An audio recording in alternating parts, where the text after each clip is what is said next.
Hello everyone, here is a writing skill expansion of idea on the topic Birds of a feather flock together.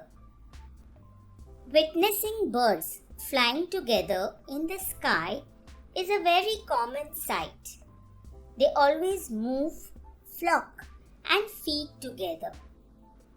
You will hardly see any combination of a sparrow, a pigeon, a crow or a parrot flying together. This shows that birds having the same feature flock together. Flying together helps the birds to remain safe from the predators. In humans too, you will always notice that people who have the same interests, hobbies or preferences are always found together. They like to participate in the same kind of activities or talk about their common pursuits, and so you will always see them together. This is what is meant by the proverb, birds of a feather flock together. If people like to play tennis, you will always find them on the tennis court every day. If they like reading, you will find them in the library.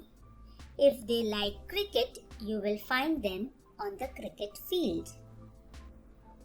It is only natural that they will gather at the place where they find their common activity or pursuit as part of their daily activity.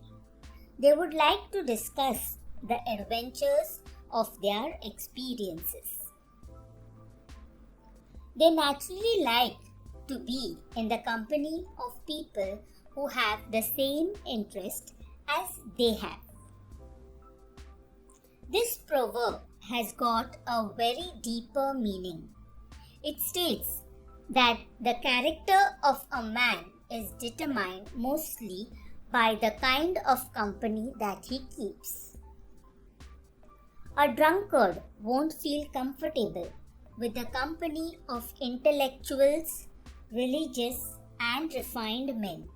So, the man's character is enhanced by the type of friendships he forms. Thank you.